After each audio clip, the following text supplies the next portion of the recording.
Anaphylaxis. For most human players, a bee sting is harmless and only inflicts minor damage. But for you? The super effective bee sting has just triggered one of the most dangerous status effects in existence. When the bee venom enters your system, your immune response misidentifies it as a catastrophic threat, and now your body is preparing for war. The response is immediate, intense, and entirely disproportionate. Anaphylaxis is triggered when the mast cells release a tidal wave of histamine. That's a signal for your blood vessels to expand, your blood pressure to collapse, and your airway to swell shut. Your immune system isn't protecting you, it's trying to take you down from the inside. Is this it? Will you wipe from a single bee sting? Epinephrine. When used correctly, it's one of the few consumables that can immediately reverse a lethal status effect such as anaphylaxis. Inject it into your thigh and it pumps adrenaline through your body. First, it opens up your airways. Muscles around your lungs relax and air comes rushing back in. Second, it tightens your blood vessels, pushing your blood pressure back into a survivable range. Third, it supercharges your heart rate, helping oxygen circulate even while your system's in chaos. Adrenaline basically counteracts all the dangerous debuffs that you get from anaphylaxis. This one-time consumable isn't a cure, but it might just buy you enough time for healers to arrive.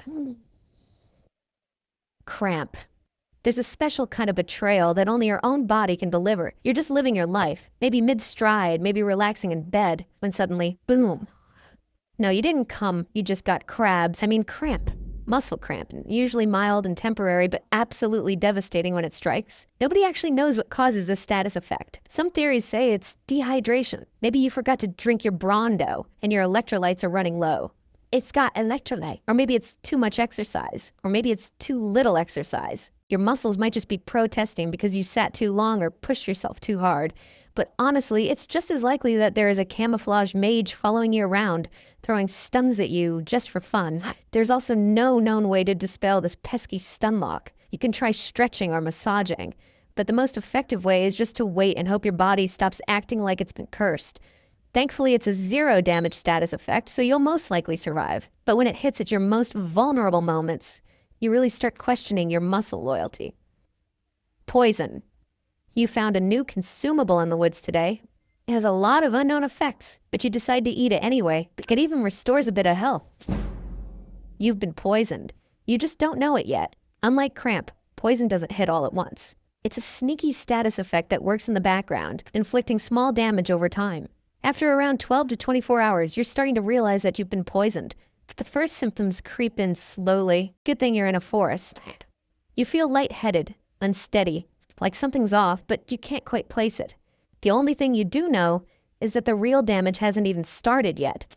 The poison is no longer local to your stomach. It's in your bloodstream now, circulating through every major system.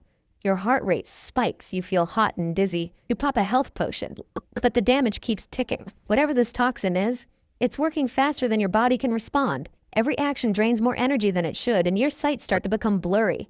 At the cellular level, the toxin is interfering with critical processes.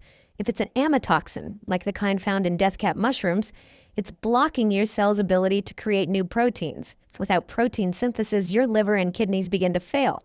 The toxin is free to spread everywhere through your body. When the toxins enter your brain, you die. Hiccups. You're minding your own business, eating at a nice restaurant, when suddenly, your diaphragm has started an involuntary spasm roughly every 10 seconds. One of the mildest status effects you can acquire, but also one of the most annoying. And one filled with mystery. One theory goes like this. Hiccups are triggered by electric signals generated in the brainstem. Amphibian brainstems emit similar signals to control the motion of their gills. Our brain stems, inherited from amphibian ancestors, still spurt out odd signals, producing hiccups that are essentially the same phenomenon as gill breathing. Maybe herein lies the secret to dispelling this status effect. The next time you have the hiccups, remind your brain that you are not a fish. I am not a fish. I am a human. Intoxication. Once you've figured out that you are not a fish, your hiccups stop, but you're still sad. So now you'll do something stupid and voluntarily poison yourself, except you won't only receive the poison debuff. At first, intoxication's a pleasant status effect. You experience euphoria, relaxation, warmth. You might feel like a genius who's just solved all the world's problems, or like a freestyle dance teacher. Alcohol works by depressing your central nervous system. This is what makes your inhibitions lower. If you're usually shy and introverted, Alcohol can make you feel more social and outgoing, which is why it's such a popular consumable at parties. But doing things you normally wouldn't do isn't always great. As with all good things, they must come to an end. Just when you feel at your best and you never want it to end, that's when things usually turn around. Your euphoria has been replaced with dread, and your warmth with balance issues. And then comes the nausea. Your stomach has finally realized it's been tricked. And this time, you're not in a forest. If you go past this point, things get even more serious. At extremely high blood alcohol concentrations, the brain's ability to regulate breathing can shut down completely. Your liver works overtime to detoxify, but if it can't keep up, alcohol toxicity can literally stop you from breathing. But most of the time, you'll just wake up the next day with a dry mouth and a few more quest points completed. Migraine. As you walk home from your exciting night, your hangover starts to fade. But as the hangover fades, you acquire a new status effect. It feels like you're back at the club. Your head is throbbing in pain, and you feel a pulsing sensation on the left side of your skull. The crosswalk beeps sound like an attack helicopter, and the sun is burning your eyes. Your head is taking critical hits from its own blood vessels.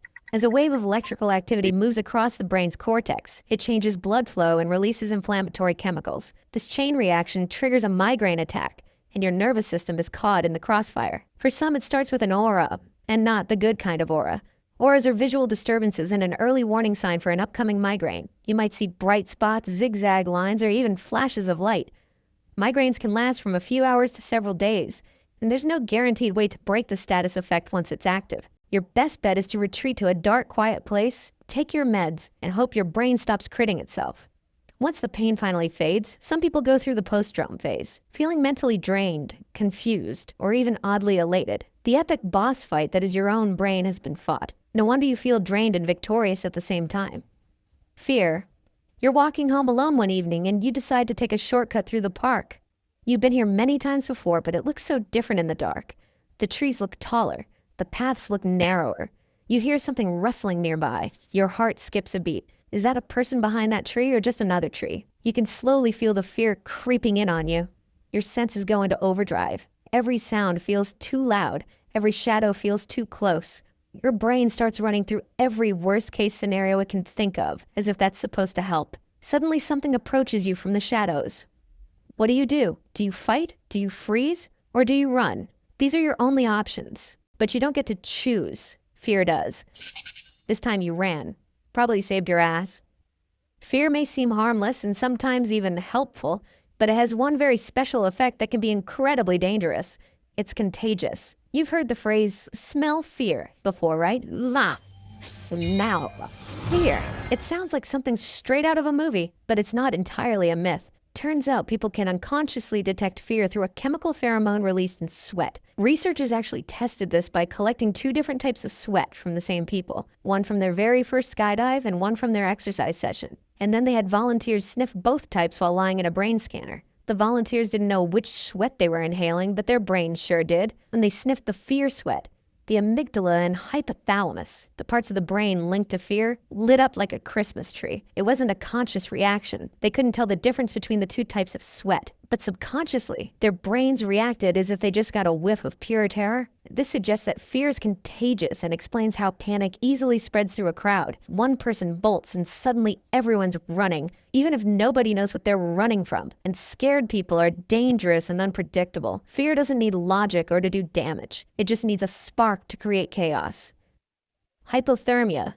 You are trying to build a shelter. You've got the tools, the materials. You even double-checked your crafting skill before starting, but it's not working. You don't have the skill level anymore. Then you notice you have a new status effect. You tell yourself it's fine. Just walk it off. Warm up with movement. But what you've triggered is a progressively lethal status effect, and it won't go away unless you change your environment. Your core temperature, normally locked around 37 degrees Celsius, has begun to drop. And in response, your body initiates its emergency protocol. Blood vessels near the surface constrict, rerouting warm blood away from your skin and extremities to protect your vital organs. Your hands go numb, your feet slow down, your body is sacrificing your limbs to buy time. If you're lucky enough to have the thick fat ability, maybe you're taking half damage. Some classes, like the Inuit, have more brown fat, the kind that burns energy to produce heat, giving them a natural buffer against the cold. But even they aren't immune. In the early phase of hypothermia, you begin to shiver, generating heat through rapid, involuntary muscle contractions. It's your body's first major defense, but it comes at a cost. The shaking disrupts fine motor control, making your hands clumsy and imprecise. As your body temperature drops to around 33 degrees Celsius, the shivering that once kept you warm stops. Not because you're recovering, but because your energy reserves are gone. And the debuffs keep stacking. Your muscles feel heavy. Movement slows. Your brain doesn't get enough oxygen because your blood has become slow and thick. Your thoughts become disjointed, irrational. You might forget where you are or where you're going.